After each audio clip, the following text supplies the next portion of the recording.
యేసుక్రీస్తు పేరిట అందరికీ శుభాభివందనాలు తెలియపరుస్తున్నాను. మరొక వీడియో పరిశుద్ధాత్మ జ్ఞానంతో దేవుని ప్రవక్తగా ప్రపంచానికి ఈ వీడియో నేను పరిచయం చేయబోతున్నాను.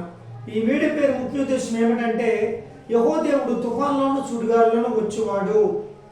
మీ ప్రజలారా చాలా జాగ్రత్తగా ఉండండి. ఈ వీడియో పేరండి. ఎందుకు దేవుడు ఈ విషయాన్ని నాకు ఈ సమయంలో మరి దేవుడు బయలుపరిచాడంటే, మరి దేవుడు తెలియపరిచిన విషయాన్ని మీకు చాలా జాగ్రత్తగా నేను తెలియపరుస్తున్నాను. దేవుడు తెలియపరిచిన విషయాలే మీకు చాలా జాగ్రత్తగా నేను తెలియపరుస్తున్నాను. దేవుడు ఎందుకు ఈ విషయాన్ని నాతో మాట్లాడాడంటే, దాన్ని బట్టి ఈరోజు ఆగస్టు 27వ తారీఖు 2025 సంవత్సరం. కాబట్టి ఎందుకు దేవుడు ఈ విషయాన్ని నాతో మాట్లాడాడంటే అర్థం ఏంటంటే, మరి చాలామంది ప్రజలు ఏం చేశారంటే దేవుడికి వ్యతిరేకంగా జీవించడం మొదలుపెట్టారు. ఎప్పటి నుండో ఇది జరుగుతుంది. ఇది కొత్త ఏం కాదు, పాతదే. కాబట్టి దేవుడు తెలియపరిచిన విషయం ఏమిటంటే, ఎందుకు దేవుడు ఇలాగా తెలియపరిచాడంటే, ఎంతోమంది భయంకరం పాపం చేయడము, తర్వాత దేవుడికి వ్యతిరేకంగా జీవించడము ఇలా చేశాడు. కాబట్టి దేవుడు ఏం చేశాడంటే, అన్ని రూపాల్లో దేవుడు వచ్చాడు, కానీ ఎవరు వినిపించుకోలేదు. ఇకనైనా నా మాటలు వినిపిస్తా, నా మీద భయం ఉంటుందని చెప్పి ఇప్పుడు యెహోవా దేవుడు ఏం చేశాడు, మరి యెహోవా దేవుడు తుఫాన్లు సుడిగాల్లోనూ రావడం ప్రారంభించాడు. చూడండి ప్రియమైన ప్రజలారా, ఇది బైబిల్లో ఉన్న సత్యం అండి. ఎందుకంటే పరిశుద్ధ గ్రంథంలో చాలా చోట్లలోన మరి తుఫాన్లు చుడిగాలు రాయబడి ఉన్నవి. బైబిల్లోన దేవుడు యెహోవా చాలా చోట్ల తుఫాన్లు చుడిగాల్లో వచ్చేవాడని ఉంది. కానీ ఎందుకంటే చాలామంది నాకు ఫోన్ చేసి కొంతమంది ఫోన్ చేసి నాతో ఏమన్నారంటే, ప్రవక్త గారు మరి ఇది వర్షాకాలం కదా అని అన్నారు. కానీ ఇది వర్షాకాలం కాదు, ఇది ప్రళయ జలము. అంటే ఇది వర్షాకాలం కాదు, దేవుడు పంపించిన ప్రళయం అంటే ఇది తుఫాన్. అంటే ఈ వర్షాకాలం వేరు, తుఫాన్ వేరు. వర్షాకాలం ఏంటి, అక్కడక్కడ వర్షాలు పడటము, తర్వాత ఆగిపోవడము. కానీ ఇప్పుడు ఏం జరుగుతుంది, ప్రళయం అంటే ఊరుకూరే ముంచేస్తుంది. తర్వాత ఎక్కడ పడితే అక్కడ చాలా భయంకరమైన పరిస్థితులు ఏర్పడుతున్నాయి. ఇంకా చాలా గ్రామాలు కొట్టుకోపోయే అవకాశాలు ఉన్నాయి, చాలా గ్రామాలు నీటి మునిగే అవకాశాలు ఉన్నాయి అని దేవుని ప్రవక్తగా నేను పరిశుద్ధాత్మ జ్ఞానంతో తెలియపరుస్తున్నాను. బైబిల్ ఉన్న సత్యానికి వెళ్దాం, బైబిల్ ఉన్న సత్యాన్ని తెలుసుకుందాం. మరి ఈ విషయం చాలాసార్లు నేను తెలియపరిచాను, 2 సార్లు తెలియపరిచాను. దేవుడు మళ్ళీ తెలియపరచమంటాడు. ఎందుకంటే నేనేది చెప్పాను అదే నేను చెప్పంటున్నాడు ప్రజలకి. చూడండి, ఇక్కడ నోహు గ్రంథం 1వ అధ్యాయము 3వ వచనంలో రాయబడి ఉందండి. ఇక్కడ ఏం రాయబడి ఉంది చూడండి, 3వ పేరులో ఏం రాయబడి ఉంది, యెహోవా తుఫాన్లోను చుడిగాలిలోను వచ్చేవాడు అని ఉందండి. అంటే దేవుడైన యెహోవా ఆయన తుఫాన్లోను చుడిగాల్లోనూ వచ్చాడండి ఆల్రెడీ. అంటే ఇప్పుడు వారు ఇంకా కూడా దేవుని ఉగ్రత ఆరంభమే కానీ అంతము కాదు.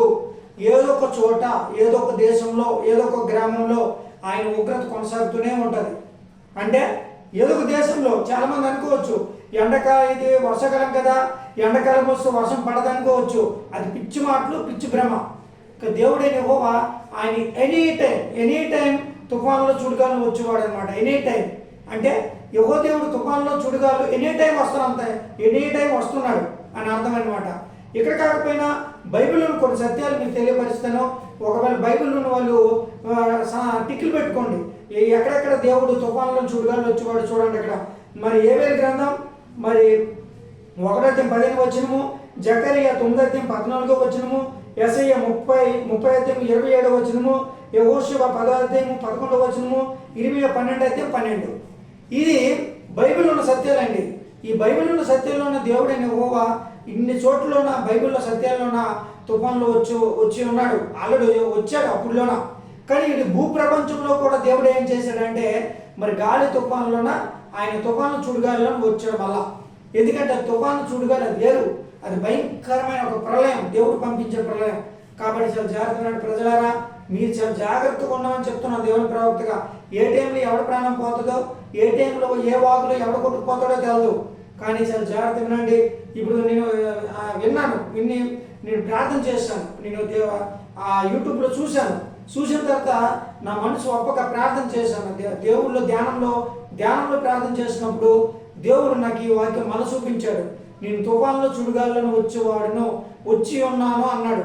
అంటే అర్థమైతే ఆల్రెడీ యెహోవా దేవుడు తుఫాన్లో చుడుగాలను వచ్చి ఉన్నాడు ఆల్రెడీ. కానీ ఆయన రూపం కనబడదు, కానీ మీకు వచ్చిన తుఫాను కనబడుతుంది. అంటే అర్థం చేసుకోవాలి ప్రియమైన ప్రజలారా, అర్థం చేసుకోండి. కానీ దేవుడి సన్నిధికి వెళ్ళండి, పశ్చాత్తాపం పడడం నేర్చుకోండి. ఇంకా మించిపోయింది ఏమి లేదు. ఎందుకంటే జబని గ్రంథంలో ఒక మాట ఉంది, సిగ్గుమాలిన జనులారి కూడు రండి, పుట్టుగాలికి ఎన్నోటి సమయం గతించున్నది. అంటే మీరు అనుకోవచ్చు, చాలామంది అనుకోవచ్చు, ఈ విషయం చాలాసార్లు నేను చెప్పాను, మాకేం జరగదు మేము హ్యాపీగా ఉన్నాం అనుకోవచ్చు. కానీ మీ ప్రాణాలు ఎప్పుడు పోతాయి మీకే తెలియదు. ఏ టైంలో ఏం జరుగుతుందో ఎవరు తెలుసు, కానీ దేవుడు తెలుసు ఏ టైంలో ఎవరికి ఎక్కడ పంపించాలని. కాబట్టి చాలా జాగ్రత్తగా వినండి. మరొకసారి బైబిల్లో సత్యం ఏంటంటే, మరి జకర్యా గ్రంథం 9:14 వచనంలో కూడా ఆయన రాయబడి ఉంది. జకర్యా గ్రంథం మరి అక్కడ కూడా దేవుడు బైబిల్ 9:14 వచనంలో కూడా ఆయన మాట్లాడుతున్నాడు. సో 14 వచనంలో ఏం రాయబడి చూడండి. యెహోవా వారికి పైగా ప్రత్యక్షమగును, ఆయన బాణములు మెరుపు వలె వినబడును. ప్రభువుకి యెహోవా బాగదనాదనం చేయుచు దక్షిణం నుండి వచ్చు గొప్ప సుడిగాలులతో బయలుదేరును. సైన్యములకు అధిపతి యెహోవా వారిని మరి దేవుడు తెలియపరిచిన విషయాలు. ఇది నా బైబిల్లో నేను సొంత మాటలు చెప్పట్లే. చాలామంది ఏదేదో సత్యమైన మాటలు చెప్తారు, చాలామంది సత్యమైన అంటారు, కానీ ఏదో ఈ వర్షాకాలం ఏదో శాస్త్రజ్ఞులు శాస్త్రవేత్తలు ఏదో కనిపెట్టారు అనుకున్నాను. వాళ్ళ ముఖం ఏం కనిపెట్టలే. ఇది బైబిల్లో ఉన్న సత్యమే నేను చెప్తున్నాను దేవుని ప్రవక్తగా. ఎందుకంటే ఇంకా చాలా గ్రామాలు కొట్టుకెళ్ళిపోతాయి, ఇంకా చాలా గ్రామాలు నీటిలో మునిగిపోతాయి, కొన్ని బిల్డింగులే కూలిపోతాయండి. ఇది సైన్యములకు అధిపతి యెహోవా వాక్కు. ఎందుకంటే ఆయనే చెప్తున్నాడు, దేవాది దేవుడని యెహోవా చెప్తున్నాడు, నేను తుఫాన్లో చుడుగాలను వచ్చిన వాడినని. మరి దీనికి ఎవరు అడ్డెళ్ళలేరు. తుఫాన్కి అడ్డెళ్తారా, లేకపోతే సుడిగాలికి అడ్డెళ్తారా? వెళ్ళరు. Out of danger. అంటే అర్థం ఏంటి, ఇంకా చాలా గ్రామాలు దేవుడు కొట్టుకెళ్ళిపోతాడు. ఆ పక్కన కొన్ని దేశాల్లోని భూకంపాలు వచ్చే అవకాశాలు ఉన్నాయి, కొన్ని దేశాల్లోని సునామీ, అదే ఇప్పుడు వచ్చిన సునామీ, కానీ కొన్ని దేశాల్లోని సునామీ కూడా ప్రారంభ దశలో ఉంది, వచ్చే అవకాశం ఉంది. జరగబోయే ప్రవచనాలు ఇవన్నీ. ఇప్పుడు తుఫాను ఈరోజు ఆగస్టు 27వ తారీఖు మరి దేవుడు నాకు తెలియపరిచిన విషయం ఏంటంటే, నేను తుఫాన్లో సుడిగాలను వచ్చిన వాడిను. అంటే అర్థం ఏంటంటే ఇంకా భయంకరమైన తుఫాన్లు వచ్చే అవకాశాలు ఉన్నాయి, ఇంకా భయంకరమైన ప్రళయములు వచ్చే అవకాశము. నోహో గ్రంథంలో, నోహో జీవితంలో కూడా, నోహో చరిత్ర జీవితంలో కూడా బైబిల్ ఉన్న నోహో కూడా దేవుడు ఒక వాడ తయారు చేయమంటాడు. ఒక వాడ తయారు చేస్తుంటే ఎంతోమంది నోహోకి పిచ్చోడు అయిపోయాడు అంటారు. లాస్ట్లో దేవుడి దినం వచ్చే ఉంది. తర్వాత నోహో తన కుటుంబం వాడలోని ప్రవేశించిన తర్వాత 40 రాత్రులు 40 పగలు ప్రసన్నమైన భయంకరమైన తుఫాను కుమ్మరించి ఎన్ని కోట్ల మంది చచ్చిపోయారండి. చెప్తున్నాను, బైబిల్లో సత్యం ఇది. చాలా మంది చచ్చిపోయారు, నీటిలో మునిగిపోయారు. అదే పరిస్థితి ఇప్పుడు కూడా ఏర్పడుతుందంటే అర్థం చేసుకోవాలి మీరు ప్రియమైన ప్రజలారా. ఇంక మించిపోయింది ఏమి లేదు. యెహోవా దేవుడు నిజమైన దేవుడు అని తెలుసుకోండి. దేవుడి సన్నిధికి వెళ్ళండి. రేపు ఇప్పుడు మీకు ఏం జరుగుతుందో తెలియదు, రేపు ఏం జరగబోతుందో తెలియదు. కానీ కొద్ది సమయంలో కొన్ని రోజులైనా మీరు బతకాలనుకుంటే దేవుడి సన్నిధికి వెళ్ళి దేవుని దగ్గర పశ్చాత్తాపం పడండి, మీ పాప క్షమాపణ ఒప్పుకోండి. ఎందుకే దేవుని ప్రవక్తగా తెలియపరుస్తున్నానంటే, దేనికైనా దేవుడు ఆయన తుఫాన్లు సుడిగాల్లో వచ్చాడంటే ఇంకా భయంకరమైన ప్రళయాలు వస్తాయని అర్థం. ఇంకా భయంకరమైన తుఫాన్లు వస్తున్నాయి, ఇంకా భయంకరమైన భూకంపాలు వస్తాయి, ఇంకా భయంకరమైన సునామీలు వస్తాయి, ఇంకా భయంకరమైన ప్రమాదాలు జరిగే అవకాశాలు ఉన్నాయని కూడా నేను దేవుని ప్రవక్తగా మీకు తెలియపరుస్తున్నాను. కాబట్టి చాలా జాగ్రత్త వినండి, తెలుసుకోండి, సత్యాన్ని తెలుసుకోండి. ఇప్పుడైనా సరే సత్యాన్ని తెలుసుకోండి, మీ కళ్ళు తెరవండి. ఎందుకు చెప్తున్నానంటే ఇంకా అదే వేసుకుంటామంటే మీ ప్రాణం ఇప్పుడు పోవచ్చు, రేపు పోవచ్చు, లెక్కేం లేదు. మీరు ఎనీ టైం ఇంటికాడ ఉంటారు కదా, బయటికి వెళ్ళొచ్చు, ఏదో పిడికి పడవచ్చు, ఏదో సంథింగ్ జరుగుతుంది. అది నేను అన్నట్లే దేవుడు ఆ టైంలోన ఏదో రూపంలో వచ్చి మీ ప్రాణం తీసేవచ్చు. చెప్తున్నాను, ఇప్పుడు తీయట్లే ప్రాణాలు. ఇప్పుడు ఎన్నితో ఎంత భయంకరమైన ఊరే కొట్టుకెళ్ళిపోతున్నారు. దేవుడైన యెహోవా ఊరే కొట్టుకొని పోతున్నాడు. ఆయన ప్రళయంతో, ఆయన తుఫాను చుడిగాలతో వచ్చి ఊరే కొట్టుకుపోతుంది. ఎవరైనా అడ్డొస్తున్నారా? ఎవరైనా ఆపుతున్నారా? ఎవరు ఆపలేదు. ఇంకా జరుగుతాయి, ఇంకా ప్రమాదాలు జరుగుతాయి, ఇంకా భూకంపాలు వస్తాయి. తెలంగాణకు కూడా భయంకరమైన హెచ్చరిక ఉంది. యెహోదేవుని హెచ్చరిక తెలంగాణ రాష్ట్రం కూడా ఉన్నది. ఆల్రెడీ మీకు యూట్యూబ్లో పెట్టాను, తెలంగాణకి యెహోవా హెచ్చరిక అని. ఆల్రెడీ పెట్టలేదా? పెట్టాడు కాబట్టి దేవుడు ఇప్పుడు తుఫాను స్టార్ట్ చేశాడు తెలంగాణ రాష్ట్రానికి. ఇంకా దేశం మొత్తము, తర్వాత ఇంకా ఇతర దేశాల మీద కూడా మరి ప్రాణం ముప్పు ఉంది. ఇంకా కొన్ని ఇతర దేశాల మీద కూడా దేవుడైన యెహోవా జల ప్రళయములు తెప్పిస్తున్నాడు, ఇంకా తీసుకొస్తున్నాడు. ఆయన అంటున్నాడు, నేనే తుఫాన్లు చుడుగాలు వచ్చిన వాడిని అంటున్నాడు. కాబట్టి దేవుడు 100%గా ఇంకా కొన్ని దేశాలు నేటి మునిగే అవకాశాలు ఉన్నాయి, కొన్ని దేశాల్లోని బిల్డింగ్లు కొప్పుకూలే అవకాశాలు ఉన్నాయి. ఇది సైన్యంలాగా అధిపతి యెహోవా వాక్కు.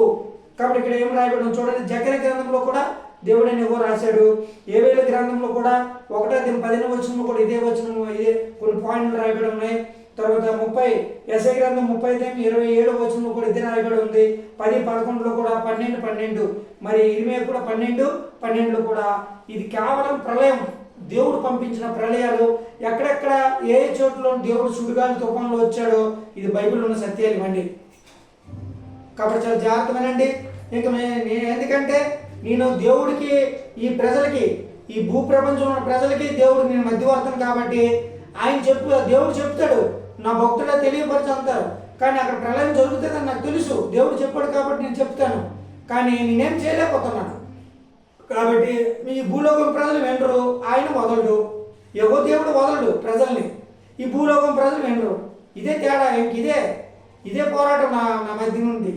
ఎందుకంటే వీళ్ళు మారరు, దేవుడు మారడు. దేవుడు ఎందుకు మారుతాడు? ప్రజలు మారితే కదా దేవుడు మారుతాడు.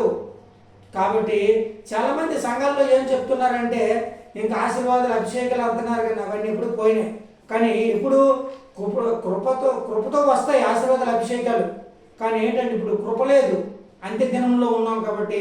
అంత్య దినంలో కృప ఉంది అంటే ఈ సమయంలో ఎవరైనా సరే మారు మనసు పొందవచ్చు, బాప్తీసం తీసుకోవచ్చు, పరలోక రాజ్యానికి చేరుకోవచ్చు. కాబట్టి ఎందుకు చెప్తున్నాడు ఈ విషయం ఏంటంటే ఇప్పుడు అంత్య దినంలోనే కృప ఉంది, అప్పుడు కూడా కృప ఉంది, దేవుడు ఇప్పుడు కూడా కృపను చూపించి కృప ఉంది. కానీ కొంతమంది ఏంటంటే ఇంకా దేవునికి ఇంకెక్కువ శత్రువులు అయిపోతున్నారు, ఇంకా దేవునికి ఎక్కువ శత్రువులు అయిపోయి పాపాలకి దిగజారిపోతున్నారు. అందుకోసమే ఇంకో విషయం ఏమిటంటే దేవుడికి శత్రువులు అయిపోయారు, పాపాలకి దిగజారిపోయారు. కాబట్టి దేవుడు ఇప్పుడు ఏం చేశారంటే నా మాటలు ఎవరు వినట్లేదు కాబట్టి అని చెప్పి దేవుడు ఇప్పుడు తుఫాన్లో చుడుగాల్లో వచ్చాడండి. తుఫాన్లో చుడుగాలు వచ్చాడంటే ఇంకా యుద్ధ సమరంగమే. ఇక ఏ గ్రామం ఎప్పుడు కొట్టుకుపోతో తెలదు, ఏ దేశం ఎప్పుడు కొట్టుకుపోతో తెలదు. కాబట్టి చాలా జాగ్రత్త వినండి, ఎందుకంటే ఇది బైబిల్లో సత్యం. నోహ గ్రంథంలో ఏం రాయబడి చూడండి. ఇక్కడ ఆయన ఏం రాయబడి 3:1 వచనంలో ఏం రాయబడి ఉందో మరోసారి చెప్తాను చూడండి. యెహోవా తుఫానులను చుడుగాల్లో వచ్చువాడు. ఇదే బైబిల్ హెడ్డింగ్, ఇదే మరి యూట్యూబ్లో కూడా మరి వీడియోకి హెడ్డింగ్. కాబట్టి చాలా జాగ్రత్త వినండి. ఎందుకు చెప్తున్నానంటే పశ్చాత్తాపం పడండి, ఎప్పుడైనా సరే పశ్చాత్తాపం పడండి. ఎందుకంటే నేను బతిమాలు వేడుకోవడం అవుతుంది, కానీ ప్రజలు నా మాట వినట్లేదు. నోహోవా కాలం, అప్పుడు కాలంలో చెప్పాడు నోహావు, అరే నాయన మారండ్రా, దేవుడి సన్నిధికి వెళ్ళండి, యెహోవా దేవుడు అని తెలుసుకోండి అని చెప్పినప్పుడు ఏ ప్రజలు వినలే. అప్పుడు దేవుడు ఏం చేశాడు, మహాప్రళయం తెప్పించి అందరు శవాలైపోయారు, నీటిలో మునిగిపోయారు ఒక్కరు కూడా. అప్పుడు డోర్లు కొడితే ఏం లాభము? అప్పుడు పడవ డోర్లు కొట్టడానికి ప్రయత్నం చేశారు, కానీ డోర్లు మూతపడ్డాయి, కానీ దేవుడు తెరిస్తాడా? తెరచడు, అవుట్ ఆఫ్. కాబట్టి ఇప్పుడేం మారండి, కొంతమంది మారండి. ఇకనే తెలుసుకోండి, ఇది దేవుని ఉగ్రత, ఇది వర్షాకాలం కాదండి. ఎవరైతే వర్షాకాలం అంటున్నారో వాళ్ళకి బుర్ర బుద్ధి లేదని అర్థం. ఇది దేవుని ఉగ్రత.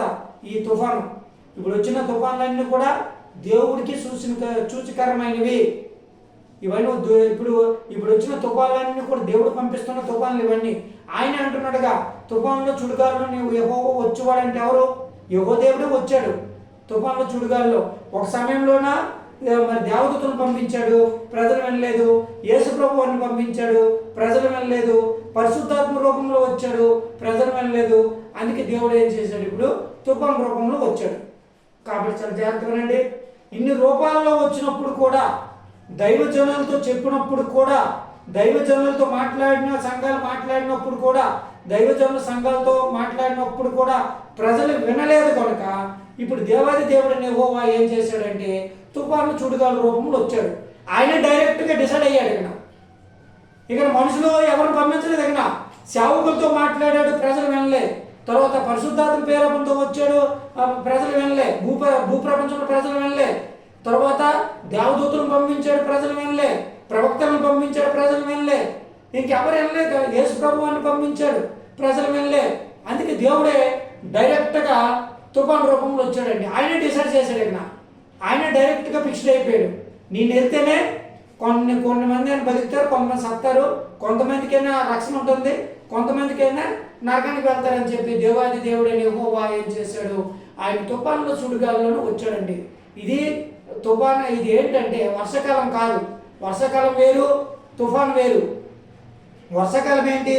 వర్షాకాలం వేరు, ప్రళయం వేరు.